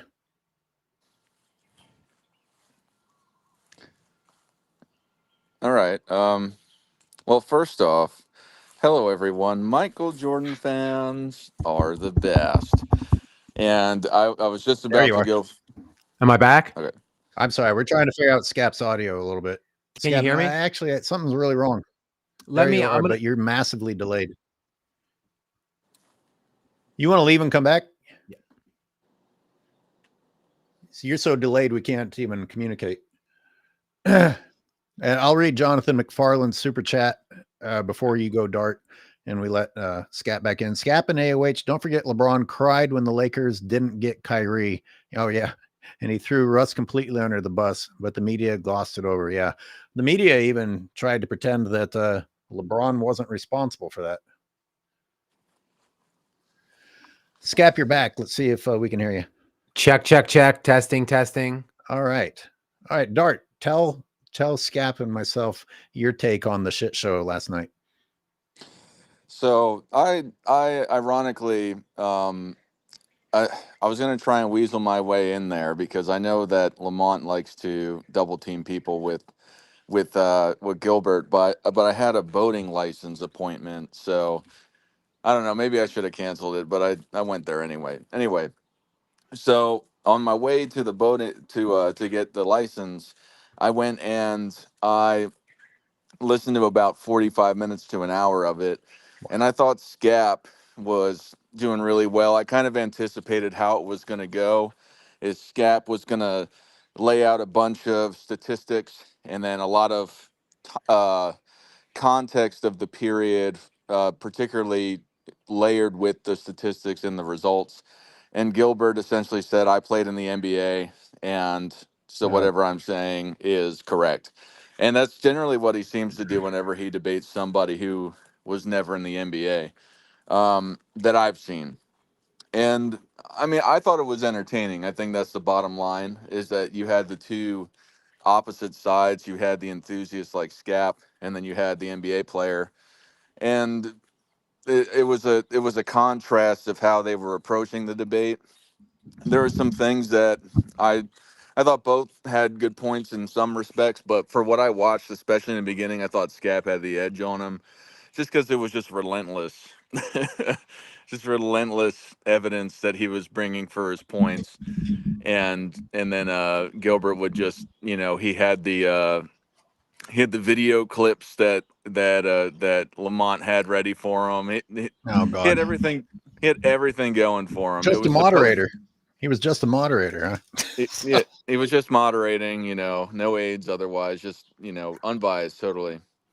And then I came back and caught how, I guess Skap started calling him out when I was starting to drive back, saying that, oh, you're always laughing about what I'm saying and you're making all these faces. It essentially is just trying to, what Skap was, what I got, because I wasn't watching it, but Skap was saying that, essentially that Lamont was trying to sway the audience to make him sound, make him appear that he wasn't as intelligent of what he was saying, or he had no point.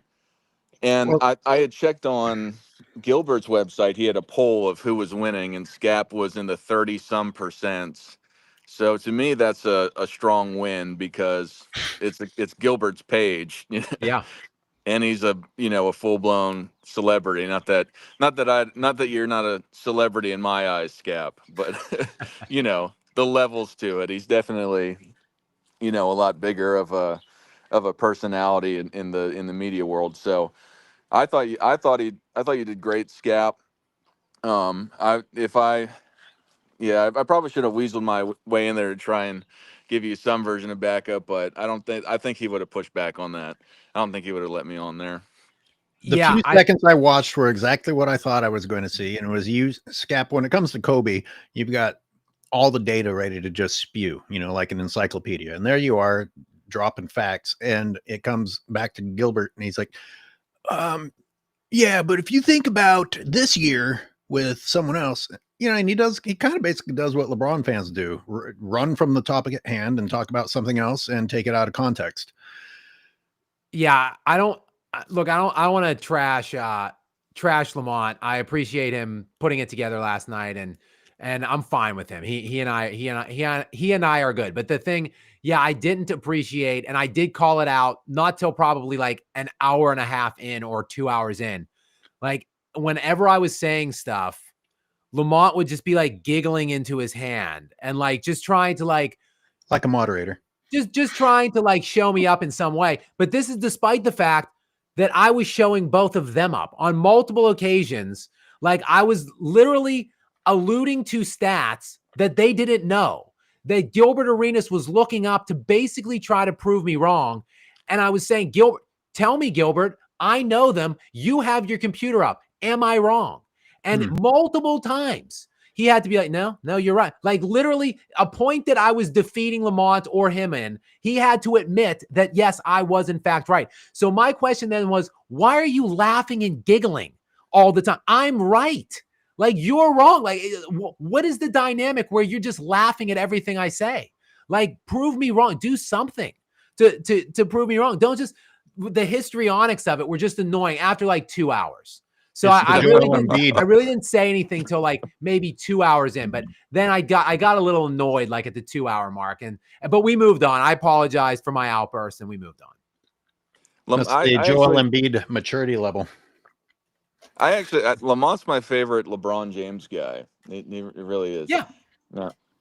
I think he's a good guy. I know he talks about me a good amount. On his streams, I think was he Dart, remind me, when you coaxed me on, you had been asking me to come on MJFB for a while before you finally, the thing that got me on was you told me someone did a 7-hour live stream on me and called me a fraud, and that guy was going to be on your show on Sunday. Was that Lamont? Yeah, that was Lamont. Okay. Yeah. Okay. So he obviously talks about me a lot in my content, which is fine. And I knew going on to his platform with Gil has been on his platform a couple times. So I knew they were friendly, and I knew he didn't like me. He didn't like my content. He's friendly with Gilbert Arenas. I could put it all together, and I knew that it was me, like a pilgrim in unholy land going in. And I went in anyway. So I was okay with it. I had fun with it. And like you said, I think 30-some% before we tipped off, I was sitting at like 9 or 10% or something like that going into it. So the fact that all of their fans and subscribers, I moved them from 9 or 10% when we tipped to in the 30% percentage range. I think that's pretty good for me, actually. Yeah, and one final point, because I'm trying to run some hills. I actually just was going to listen to you guys, but then I heard I figured I'd take the opportunity to give my 2 cents on it.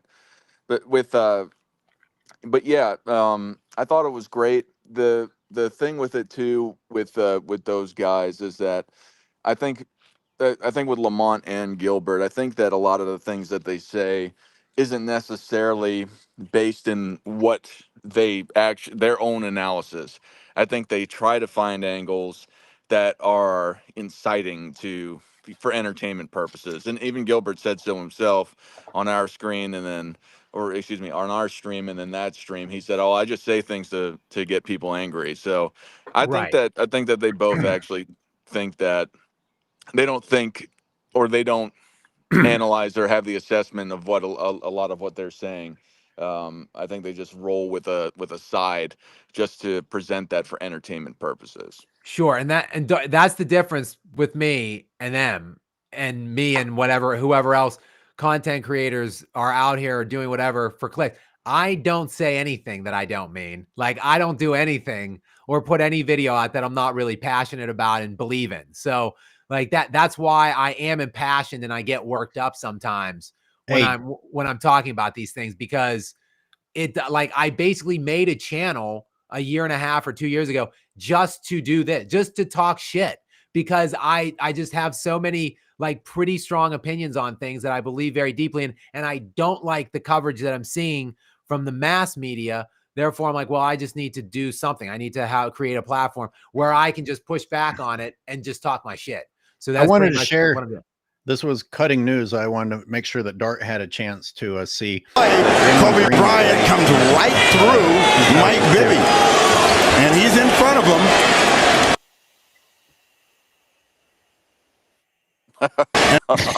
Obvious flop. That's an obvious flop by Bibby. He's going to come. Oh, an elbow. 1 point game. An elbow right in the chops. Could have been an offensive foul. I can't believe the color and the play-by-play fell for that flop. I can't believe it. An elbow in the chops. Should have been an obvious flop. Should have been the call by the color guy.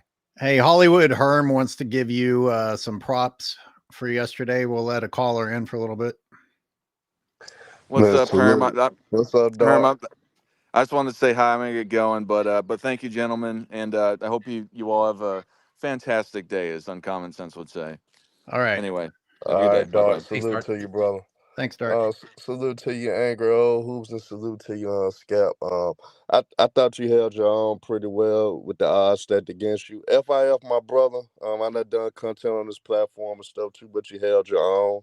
I like how you display. But one thing that I felt you should have done differently, when Gil shifted to, because he played in the NBA, that's when you should have threw it in his face. Okay, should I listen to Eddie House, LeBron James' teammate, on comments that he said about LeBron James? Should I have mentioned on what Kevin Garnett, Paul Pierce said about LeBron James and things like that? So when Gil went towards that lane, I felt you should have just kept throwing them haymakers in his face with using other NBA players' comments, and even Kwame Brown. People could say what they want about Kwame.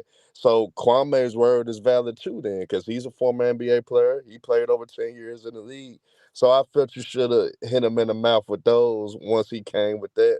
But pretty much, though, you did a hell of a job. You really did bring light to how they treat Kobe Bryant, because they do disrespect Kobe Bryant's legacy a lot. I think they downplay it, and I think he did take over the team around 2001, 2002 as well. I did feel like that he made it his team. Yes, everybody knew Shaq was the most dominant force in the league. We understand that. But what Kobe was doing, especially in the Western Conference, because that was the real championship running through the West, and how he carried the Lakers in the West when Shaq was in foul trouble a lot, and when Kobe got going so well that you had the Spurs throwing double teams at Kobe. You had the Kings throwing double teams at Kobe, and while they're saying that they always double Shaq, no, it was many instances in those playoff runs that Kobe was getting double teamed as well. So I didn't like how they portrayed things. I know Lamont, he does have Jordan as his GOAT.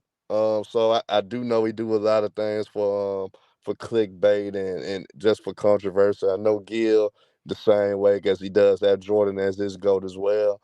But before that conversation, it was good. You did your thing, Skap. Keep cooking. I love your videos. Just keep grinding, brother. Thank you very much, Herm. I appreciate that. I appreciate you. Thank you, Herm. Yeah, I'm sorry. I agree with you, Skap. I don't agree with the coming on and saying things just to get controversy going and then pretending that you're not causing any harm because it was just for fun. You're miseducating people. You are literally telling people things that aren't true and they're buying into it. So you are harmful and you're doing it for money. Like both of those things are not respectful. And in fact, channels like mine and yours exist because there's so many lies out there. We're like, here's the footage of what happened. It's not what you're saying has happened. It's sad that we're at that point where we have to be like, wait a minute, the lies are running unchecked and out of control. Yeah, I mean, I couldn't agree more, and that's why I mean, maybe look, people come on my channel and say they'll like speculate like, yo, Skap, because your takes are too harsh, or because you're such a hater or whatever. Like that's why your channel's not growing faster. Like you should be bigger than you are right now, and that's why. But that's not why. Way back when I started, like, sure, things get mixed into it, like money and all that stuff. Now that I do have a fairly large platform, but at the beginning of the day, the reason I'm on here, the reason I created a channel, and still the thing that's going to govern me making content is the fact that I'm going to talk about the stuff I want to talk about and make the cases for that I want to make. So like that, it's not going to change. That would be like me being like, you're right. I guess I should probably make more positive LeBron videos, Right. And pull off my stance on LeBron and go on these live streams and say, well, I have LeBron at like 2 overall. You know, Right. I'm just making cases against. No, like I'm never going to be that. I'm never going to do those things. Don't do what Skip Bayless did, essentially, like soften up his stance. And I think he paid the price for it. Now he's trying to toughen up again. And it's too late. He should have just held firm. Hey, speaking of the 2011 finals, I did an episode with Sports and Fitness Rants, and I had a list of all the other small forwards that were in the East at the time that could have been on that team instead of LeBron. And it wouldn't even have to have been those elite guys. Almost anyone else would have done a better job than LeBron did. I mean, that's a crazy thing to say, but you look at the game and it's absolutely true. Yeah, and this is actually, I do have an idea for a podcast. Like I want to do a podcast. I don't really understand technology or things like podcasts, but I kind of want to do a podcast. And one of my ideas, because I find it so fascinating, is like hypothetical scenarios. Like we were talking about the LeBron, like really dig into that. Like if the Lakers didn't trade for Anthony Davis, sign LeBron, like what would that roster might have looked like now, or like in 5 years from not doing that point. But there's so many hypotheticals throughout like NBA history, in my opinion. Yeah. And this isn't necessarily an example of one, but it is something that goes through my mind. And one of the reasons why that helps me think that like LeBron's just not shit to me and Kobe's better than him. Because when LeBron was like 26, 27, that's when he was on that 2011 team with Wade and Bosh, right? Kobe was like 26, 27 when he was doing that 35 points per game season, first team all NBA, absolute assassin killer already. Like if you just put 26, 27-year-old Kobe on that Miami Heat team for 4 years with that Dwayne Wade, that Chris Bosh, that's around, he wins 4 titles easily.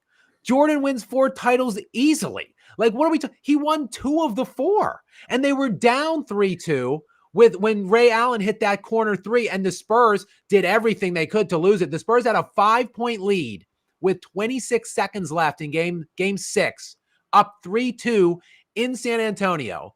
They missed like 2 or 3 free throws. Popovich pulls Duncan out for the pivotal offensive rebound that hits the corner for Ray Allen. Like it was close to 1-3. Yeah. And the only one being that really young Thunder team that you talked about earlier that wasn't ready for that spotlight. Like Kobe's easily winning those 4 at 26, 27, 28, 29 years old. Kobe Bryant is easily pocketing those 4 rings. Easily. Yeah, I agree. Unless there was a power struggle, but it looked like Dwayne Wade was ready to get out of LeBron's way. So he should have been ready to get out of Kobe's way. All right, let's wrap it up. But I appreciate you being on here. We'll do the ultimate team. Okay, deal. I'll be more prepared next time. That could have been. And Skap Attack, thank you again. And I'll just leave everyone with this reminder.